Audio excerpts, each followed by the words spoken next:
Bienvenue à tous.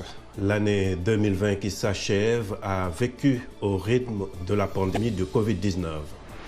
Bien que l'Afrique ne soit pas le continent le plus touché, la pandémie de Covid-19 y a provoqué des milliers de décès et mis à rude épreuve ses infrastructures sanitaires. Les mesures de restriction imposées par les gouvernements ont ralenti les activités économiques, sportives, culturelles et religieuses. L'actualité politique en 2020 était, elle, marquée par le débat sur le troisième mandat dans certains pays, notamment en Guinée et en Côte d'Ivoire, ainsi qu'une série d'élections dans plusieurs pays du continent, sans oublier le renversement de la majorité parlementaire en République démocratique du Congo. Nous revisiterons tous ces sujets au cours des 30 prochaines minutes.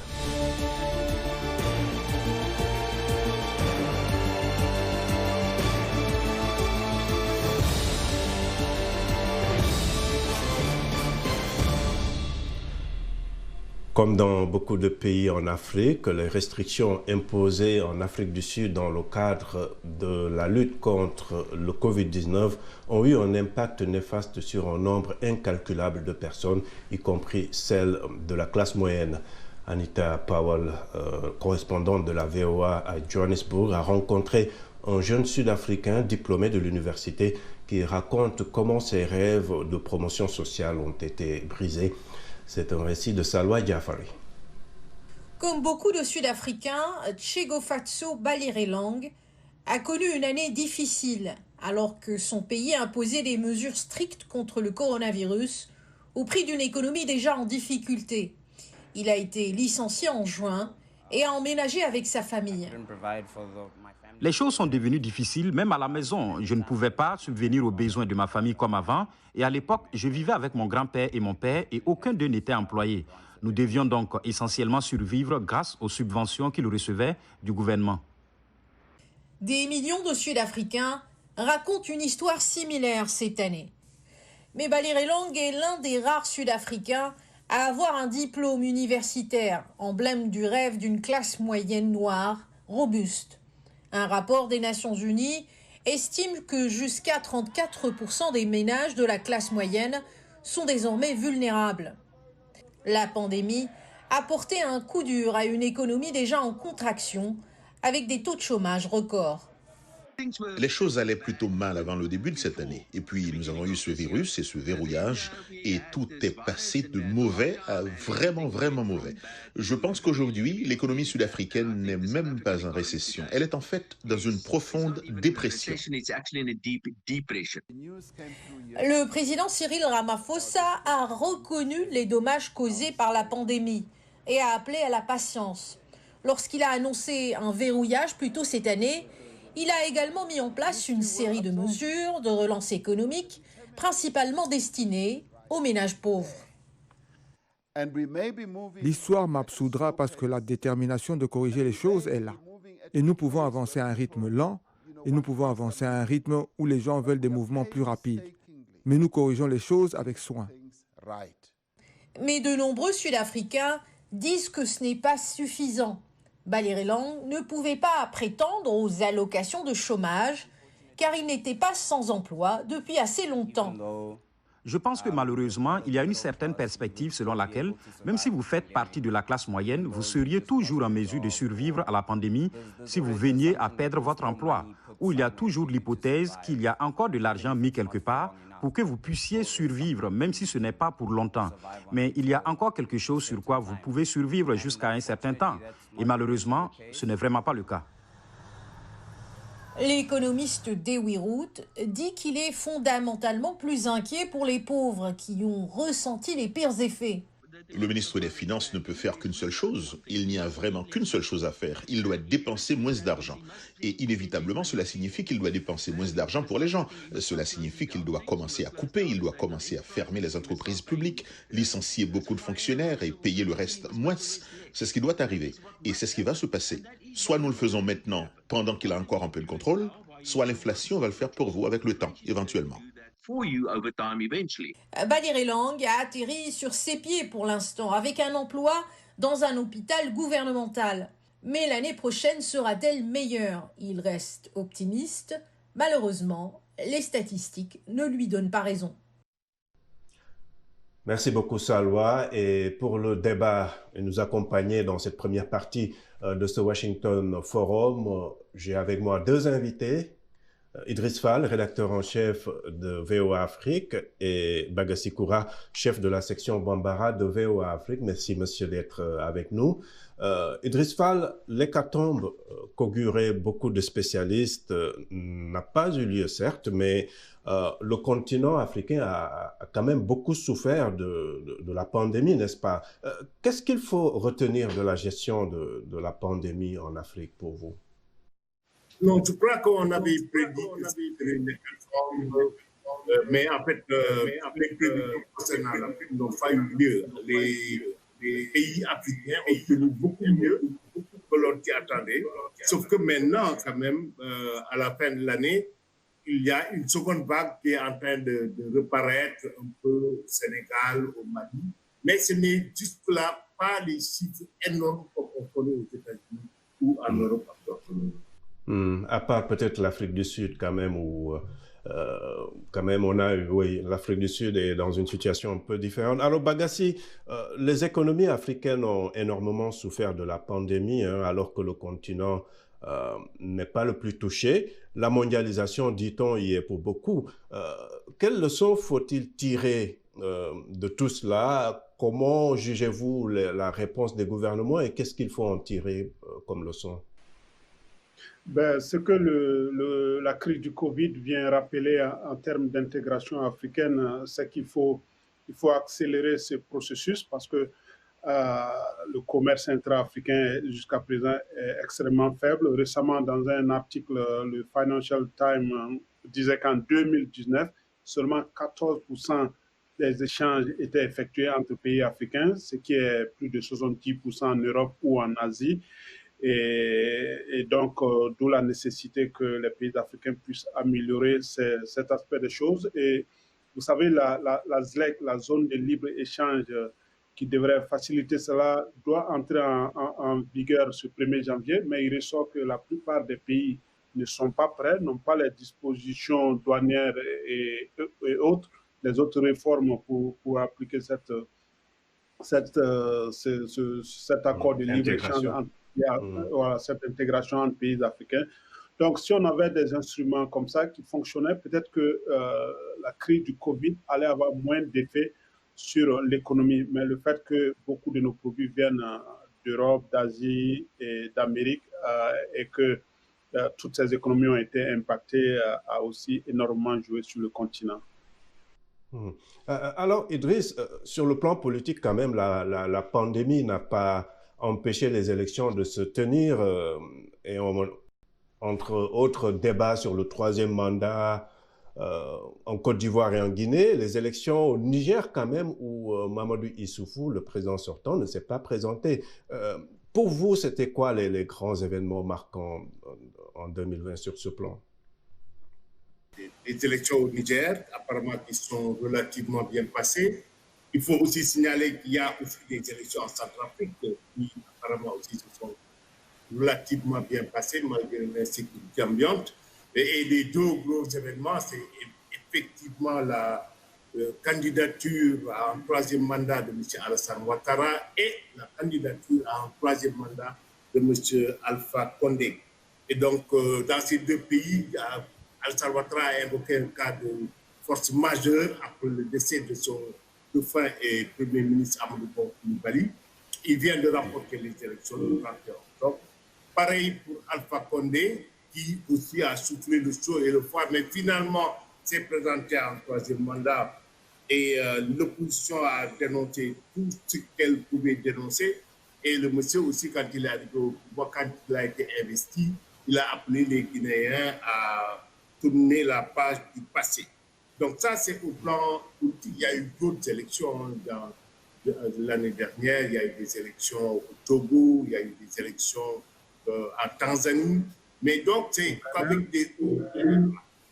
Et politiquement aussi, il faut signaler que c'est l'année où M. Ibrahim Boubacar Keïta a été renversé, après plusieurs mois de manifestations. Et aujourd'hui, le Mali est dans une phase de transition avec un certain colonel Bandao et qu'ils ont 18 mois pour organiser des élections générales.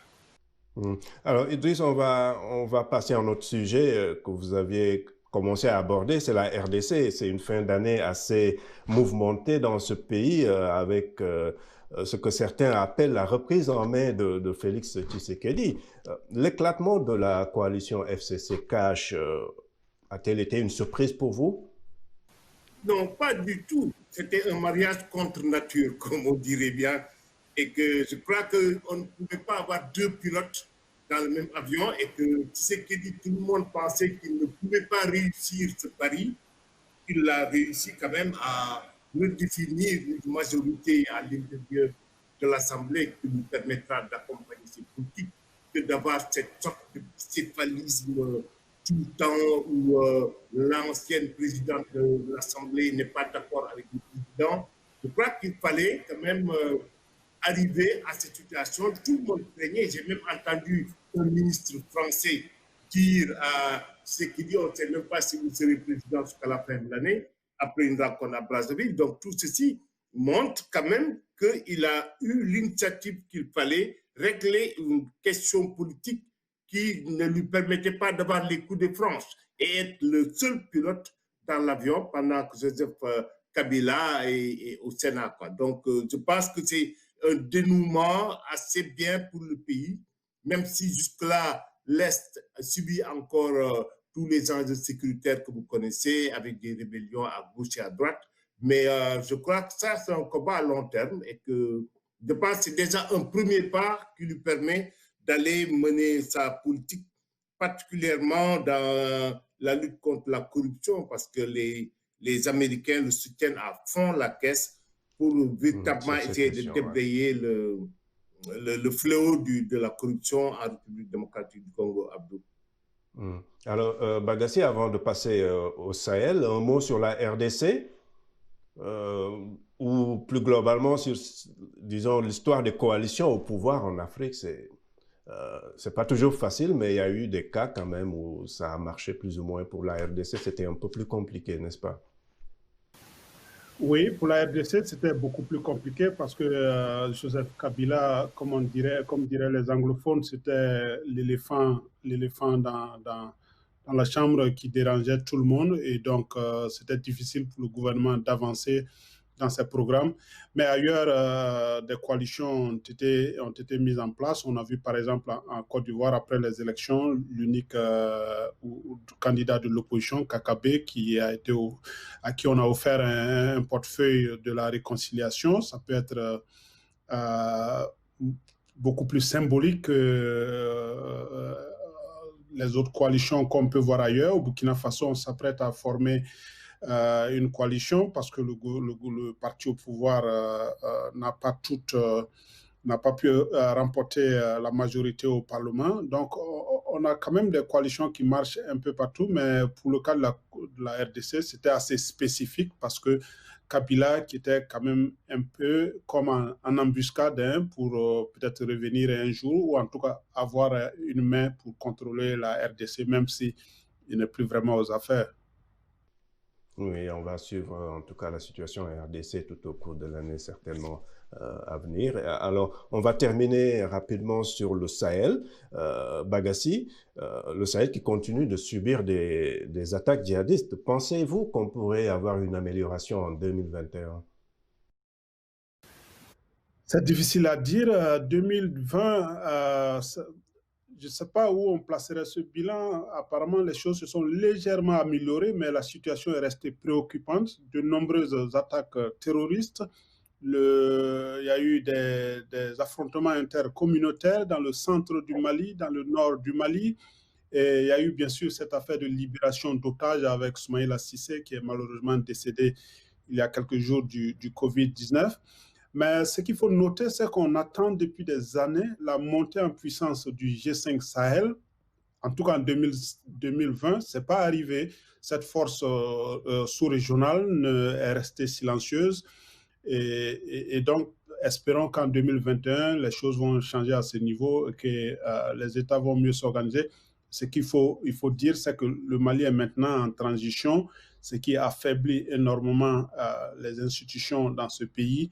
Est-ce que cela va porter un coup aussi sur la capacité du Mali à à lutter contre les groupes djihadistes. C'est difficile. Et l'autre élément qu'il faut noter, c'est que pour la première fois, les Nations Unies ont indiqué nommément les forces maliennes d'avoir commis des crimes de guerre, des accusations qu'on dit qui pourraient servir devant des tribunaux pour, en cas de procès contre les forces de sécurité. Et bien sûr, les groupes armés ont été accusés par les mêmes Nations Unies de crimes contre l'humanité. Donc, il y a toutes ces exactions liées aux groupes terroristes, mais aussi aux forces de sécurité au Burkina, au Niger et au Mali. Et on espère que peut-être en 2021, les choses vont s'améliorer. En tout cas, c'est une situation préoccupante que VOA va suivre tout au long de l'année 2021 pour nos téléspectateurs. Alors, je m'en vais lire quelques commentaires que nous avons reçus sur la page Facebook de VOA Afrique. Alphonse Mbouaki à Kinshasa nous dit que sur le plan politique, la question du troisième mandat a troublé le continent car ces mandats de plus en Côte d'Ivoire et en Guinée ont créé l'instabilité non seulement dans ces pays, mais dans toute la sous-région ouest-africaine. Mamadou Lamaranba à New York écrit « Pratiquement, ce sont les mêmes sujets qui ont retenu mon attention sur le continent cette année et la mort de certaines grandes personnalités qui ont marqué leur époque. » Il parle des anciens présidents du Mali, du Ghana, du Burundi et récemment le chef de file de l'opposition malienne, Soumaïla Cissé. Et archiduc Théodore depuis N'Djamena nous dit que la maladie Covid-19 est la véritable terreur qui a fait trembler le monde entier en 2020. Elle nous a obligés à changer nos comportements avec les gestes barrières. Voilà donc, merci pour ces téléspectateurs et à tout le monde. Merci à mes deux invités, Bagassi Koura et Idriss Fall. Merci de rester fidèle à VOA Afrique. Washington Forum revient après une courte pause.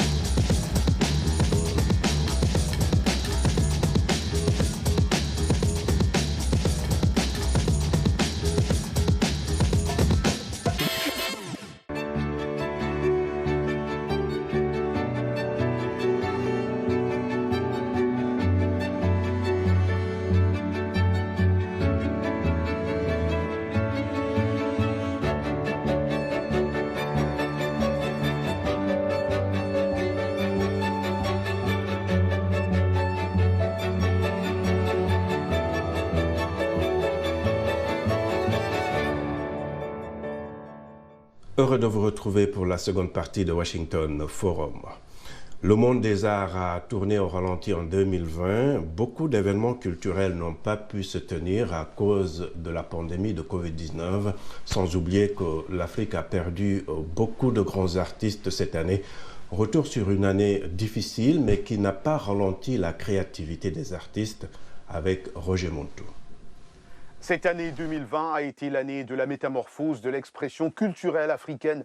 Même si l'Afrique a perdu de grandes légendes, elle a su trouver les voies et moyens de préserver et faire renaître son histoire, faire rayonner son patrimoine à l'échelle mondiale, dans la mode, la musique, l'écriture et dans d'autres aspects de la culture.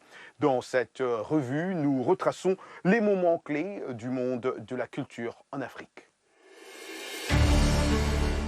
En Côte d'Ivoire, les chanteurs Yodé et Siro en garde à vue pour outrage à magistrat. La justice reproche aux deux artistes connus pour être très critiques vis-à-vis du pouvoir d'avoir manqué de respect au procureur d'Abidjan durant un concert. L'artiste malien Sidiki Diabaté en garde à vue est sous le coup d'une enquête pour viol, coups et blessures selon les accusations de sa compagne de longue date Mariam So contre l'artiste. La jeune femme vivait un enfer quotidien sous les coups et les brimades psychologiques du chanteur. La chanteuse béninoise et ambassadrice de l'UNICEF Angélique Kidjo a reçu le prix du meilleur album de musique du monde pour Célia, le 4e Grammy de sa carrière, un prix qu'elle a d'emblée dédié à Burna Boy, l'artiste nigérien connu pour être un maître de l'afrofusion et son principal compétiteur. Le chanteur Akon a concrétisé enfin son projet grâce à la signature d'un contrat de 6 milliards de dollars dédié à sa construction, la création d'une ville touristique et écologique à 1 heure de Dakar au Sénégal. D'après la superstar, sa ville Akon City devrait bientôt se joindre à la liste de grandes villes comme Singapour ou Brasilia. Plusieurs incendies ont été déclenchés un certain vendredi 28 février en fin d'après-midi dans le 12e arrondissement de Paris en marge du concert de Fally Ipupa, star en République démocratique du Congo à l'Accor Hotel Arena. La gare de Lyon a été évacuée, les pompiers ont pu maîtriser le feu. La France officialise la restitution d'un sabre historique au Sénégal et de 26 objets nés au Bénin dans le cadre de sa décision de restituer des œuvres culturelles prises pendant la colonisation en Afrique. Ce transfert d'œuvres culturelles vers leur pays d'origine avait été initié par le président Emmanuel Macron dans son discours de Ouagadougou le 28 novembre 2017. Un bel hommage à l'identité noire, l'album visuel de Beyoncé, un vibrant hommage à l'identité noire et aux cultures africaines. Le film musical Black is King, conçu par Beyoncé pour Disney+, livre un message puissant. Le film n'a pas tardé à figurer dans les sujets les plus commentés sur Twitter. Sur les réseaux sociaux, la Congolaise Anifa Mvouemba a captivé les internautes avec la présentation en 3D de la dernière collection de sa marque Anifa. Sa particularité, un défilé sans mannequin ni podium, mais un mouvement du vêtement plus vrai que nature. La romancière subsaharienne Djali Amadou Amal remporte le prix Goncourt des lycéens avec Les Impatientes décerné par un jury national représentant 2000 lycéens. Sa chanson est devenue un phénomène mondial grâce à un défi TikTok. Ce défi est devenu viral après le confinement.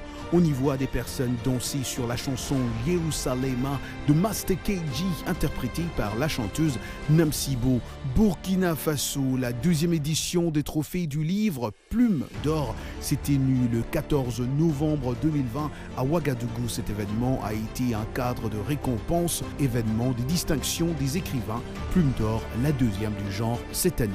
Le Bénin restaure ses monuments pour sensibiliser à l'histoire de l'esclavage. La petite ville côtière de Ouida est en travaux, alors qu'à travers le monde, on déboulonne les statues d'anciens esclavagistes.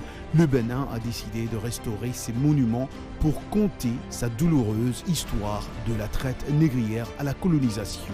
La Somalie a fait de grands progrès dans la revitalisation de son patrimoine culturel en restaurant ses principales institutions culturelles, notamment le Musée national, la Bibliothèque nationale et le Théâtre national. Le 1er juillet 2020, la nation a célébré la réouverture de son musée national fermé pendant près de 30 ans en raison de la guerre civile et du conflit. On l'a dit, 2020 a vu l'Afrique perdre certains fils et filles dans le monde culturel. Emporté par le Covid-19 ou autres causes naturelles, le monde culturel se souviendra de Manu Dibango du Cameroun, Olius Mabele du Congo-Brazza, Idir Hamid Chéri d'Algérie, Mori Kanté de la Guinée, Nama Alima Bent Laroussi de la Tunisie, Kassongo Wakanema du Congo-Kinshasa, Ernest Kofi dit NST Kofi de la Côte d'Ivoire, Bala Sidibé du Sénégal, Jean-Yves Messan du Gabon et Fenli du Burkina Faso. La liste reste longue et à tous ces artistes, on dit « Rest in Peace ». Une occasion aussi pour moi de vous souhaiter, chers téléspectateurs et chers collègues, mes vœux les plus sincères d'espoir, de bonheur et de paix pour cette nouvelle année 2021. Merci pour votre fidélité à VOA Afrique. Et ici aux États-Unis, nous disons Happy New Year. Merci beaucoup Roger Mountou, bonne année à vous également. Le monde du sport également n'a pas échappé à la crise sanitaire mondiale liée à la pandémie du nouveau coronavirus. Entre suspension de championnat, reprise sans spectateurs et report de compétition, les amoureux du sport sont passés par toutes les émotions. 2020 a aussi été touché par les scandales et la disparition de grands champions. Yacouba Ouedraogo revient sur les grands événements sportifs qui ont marqué le continent africain cette année. Comme si les effets néfastes du Covid-19 sur le football ne suffisaient pas, cette fin d'année 2020 a surtout été frappée dans le domaine du sport roi, le plus populaire en Afrique, par la suspension du président de la Confédération africaine de football, Ahmad Ahmad. La commission d'éthique de la FIFA a mis le Malgache sur le banc de touche pour 5 ans, lui reprochant plusieurs manquements d'éthique, dont corruption et détournement de fonds. Comme il fallait s'y attendre, Ahmad a saisi le tribunal arbitral du sport, demandant à la juridiction sportive de suspendre cette décision avec en ligne de mire sa candidature à un deuxième mandat à la tête du football africain lors du scrutin prévu le 12 mars 2021. Cette suspension du président de la CAF a divisé les Africains, certains dénonçant une mainmise du président de la FIFA Gianni Infantino sur l'institution continentale qui voudrait prendre son indépendance. D'autres y voient simplement un retour des vieux démons, corruption, abus de pouvoir et autres dans la cage du football continental. Sur le terrain, les compétitions ont été impactées. Certains championnats nationaux ont tout simplement arrêté leur compétition, proclamant des vainqueurs ou non. D'autres ont suspendu pour reprendre dans des conditions peu sportives, sans spectateurs, alors que le sport se nourrit bien sûr des spectacles. Pour ce qui est des compétitions de football interclub sur le continent, la Ligue des champions a vu le sacre du club égyptien d'Al Ahly, qui a décroché son 9e titre de champion d'Afrique en battant le Zamalek 2-1. Son grand rival, la Caïrote, dans une finale 100% égyptienne. On retiendra aussi le sacre du club marocain, la Renaissance sportive de Berkane, vainqueur de la Coupe de la Confédération devant le club égyptien Pyramide FC, battu 1-0. Des sacres dans la douleur, plusieurs joueurs ayant été contrôlés positifs au coronavirus lors des matchs, mais qui n'enlèvent rien au mérite de ces formations qui se sont battues jusqu'au bout. En athlétisme, des compétitions ont eu lieu sur les pistes et dans les salles, même sans spectateurs. En triple saut, l'athlète burkinabé Hugues Fabrice Zango a réalisé un saut de 17,77 m en salle en février, établissant un nouveau record du monde de la discipline au meeting de Paris. Sur les pistes, le Kenyan Kibiwot Kandi, 24 ans, a explosé le record du monde du semi-marathon homme à Valence, en Espagne, en remportant la course en 57 minutes 32 secondes devant le champion du monde ougandais Jacob Kiplimo. Bien évidemment, 2020 a été une année de rendez-vous manqué. En football, le championnat d'Afrique des Nations, initialement prévu du 4 au 25 avril au Cameroun, a été reporté. Finalement, cette compétition qui met aux prises des footballeurs locaux évoluant sur le continent dans leur pays se tiendra du 16 janvier au 7 février 2021, toujours au Cameroun, jugé prêt par la CAF pour abriter cette 6e édition. Dans une autre discipline, la balle au panier, le lancement du premier tournoi de la Basketball Africa League, prévu les 13 et 14 mars à Dakar, a été reporté à cause du coronavirus. Le report de cette première édition a douché les espoirs de voir une véritable compétition de basketball se développer sur le continent, surtout lorsqu'elle est créée et co-organisée par la prestigieuse Ligue nord-américaine de basketball NBA. Pour finir, dans les larmes, comme a commencé cette année, la nouvelle de son décès a surtout sonné l'Afrique. L'ancien président de l'Olympique de Marseille, Pape Diouf, 68 ans, est décédé à Dakar du coronavirus. 2020 a aussi emporté un autre champion sénégalais, Papa Bouba Diop, décédé à l'âge de 42 ans des suites d'une longue maladie. Bien évidemment, même s'il n'est pas africain, le continent a été secoué par la disparition d'un génie du ballon rond, Diogo Maradona, qui s'est éteint dans son pays avec sans doute cet espoir de voir le sport en général et le foot en particulier retrouver son lustre d'avant coronavirus, c'est-à-dire se pratiquer dans des enceintes sportives pleines de spectateurs. C'est du moins mon souhait sportif pour la nouvelle année 2021. Pour le reste, eh bien, portez-vous bien, vous qui nous avez suivis durant toute l'année sur VOA Afrique. Merci de votre fidélité et vivement 2021 avec plus de positivité dans vos vies. À l'année prochaine. Voilà, merci beaucoup Yacouba Ouedraogo. Bonne et heureuse année également à vous. Et nous arrivons au terme de ce Washington Forum spécial. Merci à tous mes collègues qui ont participé, de même que l'équipe technique, ainsi que tous ceux qui nous ont accompagnés au cours de l'année 2020. Je n'oublie pas, bien sûr, nos téléspectateurs et nos télépartenaires sur le continent. Meilleurs vœux pour 2021. À très bientôt. Au revoir.